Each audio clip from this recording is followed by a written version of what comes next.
오늘 우리 배에 엔진이 달릴 거예요. 아니, 이건 요트니까 엔진 대신 돛이 달릴 거예요. 하지만 역할은 똑같아요. 방금 USP 올림픽스로에서 그와 노적기 테스트를 마치고 돌아왔어요. 결과는 좋았지만 이 배에는 아직 해야 할 일이 많고 그중 가장 급한 건 돛대예요. 우리가 사용할 돛대는 타쿠아루 술이라는 큰 대나무예요. 이건 이전 배에서도 사용했던 같은 돛대예요. 사실 말하자면 완전히 실패했던 그 배에서 우리가 재사용할 수 있는 몇 안 되는 것 중 하나예요.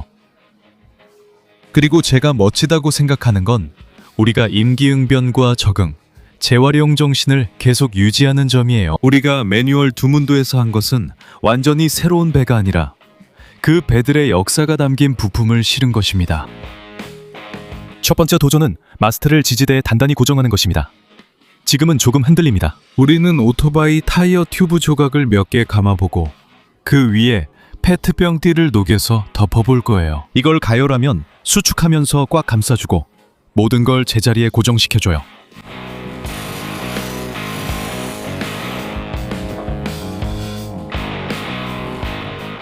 이제 제대로 됐네. 그렇지? 귀엽네. 마스트는 이거였어. 이제부터 복잡해지기 시작해. 포장을 벗겨볼게. 이 돛은 내가 한 달쯤 전에 주문했어. 윈드세일의 페드로가 만들어줬어. 우리를 위해서. 놀라운 건 이 돛이 약 1kg로 정말 가볍다는 점이야. 그리고 아직 완성된 걸 못 봤어. 우리가 이전에 만들었던 배를 만들 때 나는 집에서 돛을 만들기로 했었어. 침대 시트를 가지고. 인터넷에서 본 대로 대충 잘라서 만들었는데 별로 근거도 없이 했더니 정말 형편없었어. 이번에는 우리가 주문 제작하기로 했어.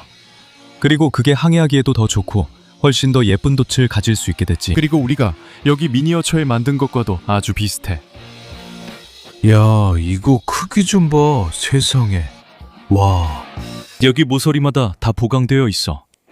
돛 아래 투명한 부분이 있어. 반대편을 볼 수 있고 무슨 일이 일어나는지 알 수 있어. 좋아. 그리고 저기에는 색색의 작은 리본들이 매달려 있는데 그 리본들은 바람이 돛에 어떻게 작용하는지 볼 수 있게 해줘. 만약 그 리본들이 너무 많이 펄럭이고 있다면 바람이 돛에 제대로 들어오지 않고 있다는 뜻이야.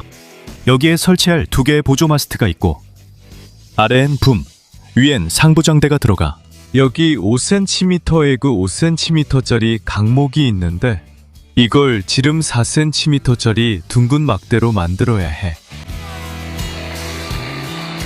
그래서 먼저 대패질을 좀 해줘야 해. 사실 조금이 아니라 꽤 많이 대패질을 해야 해. 우리는 나무를 많이 깎아내야 하고 그 다음엔 사포질을 해야 해.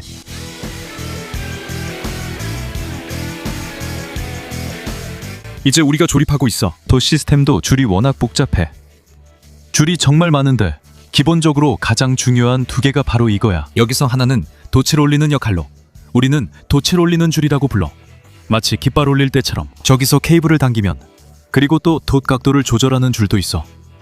이 케이블은 여기 있는데 돛의 각도를 조절해. 묶을 게 많지만 나는 기본적으로 2가지 매듭만 쓴다. 이 2가지는 보여드릴 가치가 있다. 첫 번째는 팔자 매듭이야. 이건 일반적인 고리 매듭이라고 할 수 있어. 평소에 자주 보는 평범한 매듭이지. 오이토 매듭에서는 한 번 더 돌려주면 이렇게 돼.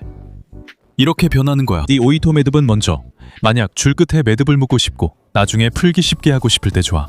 오이토 매듭이 괜찮아. 이 경우에는 그냥 이렇게 사용하면 되고 만약 고리를 만들고 싶으면 줄의 다른 끝을 잡아서 이미 만들어진 매듭에 통과시키면 돼.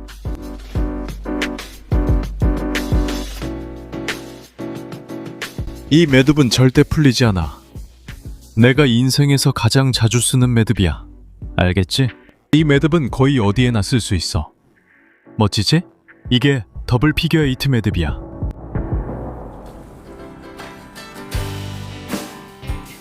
야, 얘 벌써 여기서 항해하고 싶어 하잖아. 이 바람에 완전 미쳤어. 벌써 옆으로 가려고 하고 있어. 벌써 항해하고 싶어 하는 거지. 그렇지? 이 돛 모양이 좀 이상하게 느껴질 수 있지? 평소에 보는 것과 완전히 다르니까. 이건 카라한계자 돛이야. 그리고 이 돛이 이렇게 생긴 이유는 돛의 압력 중심, 즉 바람이 불 때 균형을 이루는 중심이 대략 이쯤에 있어서 배가 덜 기울게 해주거든. 바람이 불 때마다 배가 조금씩 기울게 되고 그게 배를 기울게 만드는 거야. 일반 돛보다 덜 기울어서 우리에겐 큰 장점이야. 배가 더 안정적으로 유지돼. 와, 돛을 달면 훨씬 더 불안정해지네. 그렇지? 내가 여기 있을 거라고 생각해봐. 하지만 여기서는 네가 그를 피하는 능력에 달려있어. 알겠지? 네가 항해할 때는 어떤 때는 이쪽에 있고 어떤 때는 저쪽에 있어. 네가 몸을 숙여야 해. 맞아. 붐은 좀 위험해. 왜냐하면 바람이 뒤에서 불어올 때가 있거든. 만약 바람이 방향을 바꾸고 이렇게 움직이면 갑자기 확 움직이게 되고 붐이 네 머리를 칠 수도 있어. 그래서 내가 계속 구명조끼를 입고 있으려는 이유 중 하나야. 구명조끼를 입고 있을 거야.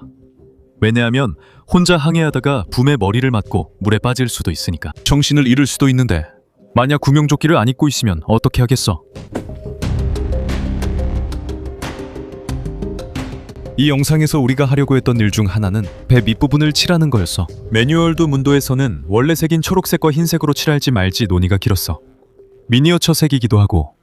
하지만 나는 나무색을 그대로 두고 싶어. 경기장에서는 여러 사람들이 배를 칭찬했고 거기서 두 사람이 얘기해준 대중의 의견도 칠하지 말자는 거였어.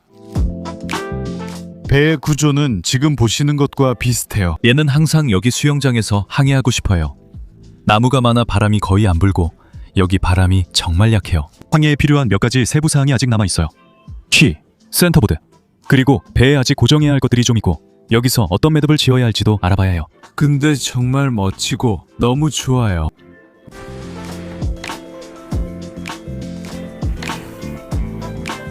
이 공간은 여기 배의 양쪽 끝 선미와 선수에 있어요. 이건 부령 역할을 하는 칸이에요.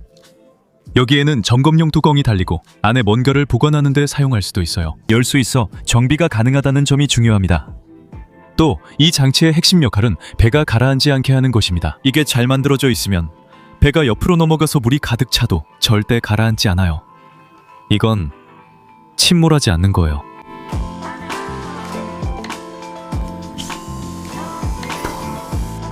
이 갈고리를 봐요. 나사는 스테인리스여야 하고 뒤쪽에는 이 뚜껑이 부서지지 않도록 보강제가 들어가요. 여기서 힘을 줄 때 이 부분이 노를 젓는데 꽤 많이 닿았어요. 여기 보호용 가죽을 덧댈 거예요.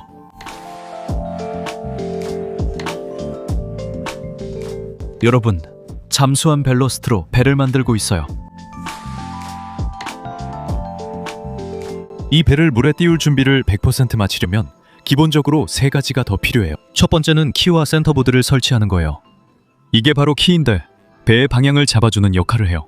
부속품이 아직 도착하지 않아 설치가 불가해. 다음 영상에서만 볼 수 있어요. 두 번째는 제가 배 안에서 어떻게 잘 수 있을지 알아내는 거예요. 전에 벤치 아래에 누워서 에어 매트리스를 놓으면 될 거라고 생각했는데 이제 보니 안 될 것 같아요. 그래서 저는 정글 해먹을 샀고 이 해먹을 배에 걸 수 있는 방법을 여기서 한번 만들어 보려고 해요. 그리고 우리는 이미 괜히 손잡이로 만든 작은 돛대를 준비해뒀고 그걸 배에 끼울 수 있어요. 근데 제가 누우면 그게 부러질 것 같아요. 그래서 두 개의 스테이를 달아 돛대를 뒤로 잡아당길 거예요. 이는 그물이 주는 힘의 반대 방향으로 힘을 주기 위해서입니다. 이제 여기다가 해먹을 묶어야 해요. 여기서 잘 수 있을까요? 이런, 이제 좀 놀랐어요. 작은 돛대에 받침대가 떨어졌어요. 붙어 있었는데 여기에 폭시가 붙어 있나요? 이건 나쁜 소식이네요. 작은 돛대 받침대가 떨어졌다면 큰 것도 떨어질 수 있겠네요. 사실 뒤쪽은 괜찮아요. 그가 가면 그물망이 균형을 잡아줄 거예요. 그런데 좀 느슨해진 것 같네요. 그렇죠? 어떻게 될지 한번 지켜봅시다. 좀 헐거워진 것 같아요. 그렇죠? 오, 세상에. 저는 편안하다고 느꼈어요. 아래쪽이 약간 끼지만 전체적으로 편하네요. 제가 해먹에 누울 때는 돛이 올려져 있지 않을 거라는 거죠. 맞죠? 안 그러면 배가 움직이니까.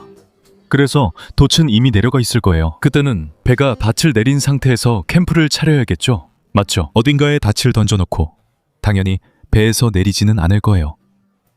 땅에 닻을 내릴 것도 아니고 아마도 부두나 뭔가에서 조금 떨어진 곳에 닻을 내리고 물 위에서 잘 것 같아요. 이건 텐트용 방수포로 배를 위한 게 아니에요. 단지 덮개가 있으면 좋겠다고 생각했을 뿐이에요. 여기서 내가 뒤집히면 어떡하지? 저기 얀센이 촬영하고 있는데 봐, 도망가도 소용없어. 내가 너 찍고 있어. 이 방수포는 정말 즉흥적으로 설치한 거야. 그물도 아니고 그냥 방수포야. 난 꽤 괜찮게 된 것 같았는데 방수포가 완전히 구겨져서 보기 흉하게 됐어. 테스트 날까지 방수포를 구할 수 있을지 보자. 구할 수 있을지는 잘 모르겠어. 그리고 이제 돛을마저 조정해야 해. 지난주에 여기 수영장에서 테스트해봤거든. 근데 아직 해결해야 할 게 많아. 아직 제대로 정리되지 않은 줄도 많았어. 이제 모든 걸 최종 조립할 거야. 지금 결정되는 게 바로 물에 들어갈 거고 시간이 얼마 안 남았어.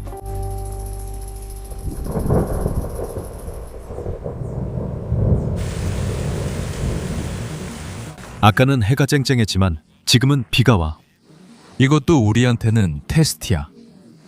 배에 누수나 그런 게 있는지, 특히 앞쪽이나 뒤쪽 박스에 문제가 있는지 확인하는 거지. 그리고 앞으로 어떻게 일할지 모르겠어. 지금은 아니야. 비는 감수해야겠지? 비 오면 테스트가 되는 거잖아. 내가 배에서 자는 날에는 비가 오면 어떻게 해야 할지 미리 알아둬야 해.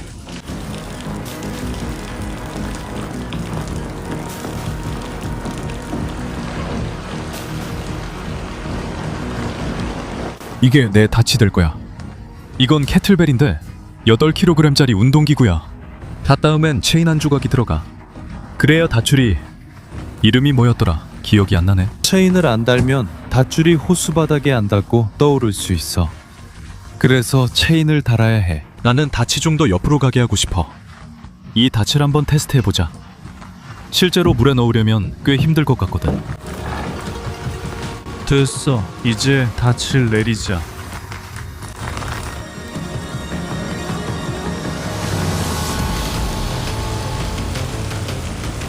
벌써 배 안에 물이 가득 찼어. 그날에는 작은 바가지를 꼭 챙겨가야겠다는 걸 알게 됐어. 저기에는 물이 빠져나가도록 구멍이 있어야 하는데 우리가 아직 그 구멍을 뚫지 않았거든. 이건 항해에 아주 중요한 도구야. 아마 너무 작을 수도 있어. 한번 테스트해보자.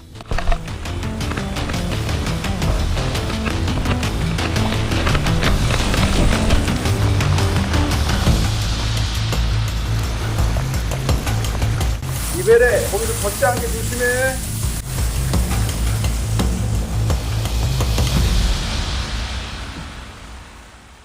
비가 많이 왔으니 우리 칸에 물이 들어갔는지 확인해보자. 여기, 만약 안에 휴대폰이 있었으면 어떻게 됐을까? 예.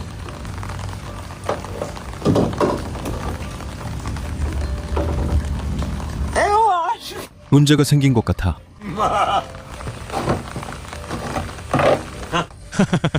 여기 전부 에폭시로 가득 차 있어서 어디로 들어오는지 정확히 모르겠어. 그래, 그날 비 오면 진짜 힘들겠다. 그렇지? 쉽지 않을 거야. 오늘은 우리의 실수를 찾는 날이야. 프로와 선미 쪽 박스 안에 물이 들어왔고 마스트랑 작은 마스트의 베이스가 풀렸어. 나는 드리사를 원래보다 훨씬 짧게 잘랐어. 우리가 또 뭐 실수했지? 실제로 당일에야 모든 게 잘 됐는지 알 수 있어. 아이고 세상에.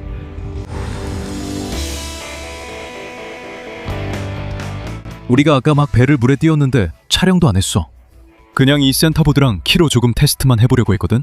좀 이따가 마무리 작업을 하려고 했고 여기 센터보드에 구멍도 뚫으려고 했어. 우리가 발견한 건 이게 중간에서 벌어지고 있다는 거야. 이 두 개의 합판을 우리가 붙였는데 지금 완전히 벌어지고 있어. 반대쪽도 보면 이미 떨어지고 있는 게 보여. 두 가지 문제 중 첫째는 배가 물에 들어가기까지 이틀밖에 안 남았다는 거야. 둘째, 이 부품에서 이런 일이 나다면 같은 날 만든 다른 부품도 마찬가지일 거야. 그리고 여기 다른 센터보드를 보면 벌써 구멍이 생기기 시작한 게 보여. 그리고 더 심각한 건 러더도 이미 벌어지기 시작했다는 거야. 여기서 합판 판들 사이에 1mm 정도 벌어진 게 보여. 왜 이런 일이 생겼는지 모르겠어. 우리가 에폭시 혼합을 잘못했을 가능성이 커. 어쨌든 이 부품들은 이제 쓸 수 없어. 그리고 결정적으로 오늘이 금요일이라는 거야. 수요일에는 상파울루에 엑스트라 트로피컬 사이클론이 와서 나무가 엄청 쓰러졌고 우리는 지금 전기가 끊긴 상태야. 우리가 무슨 마법을 쓸 수 있을지 나도 몰라.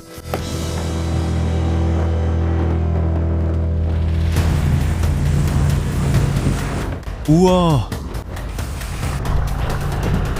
며칠째 목이 아파.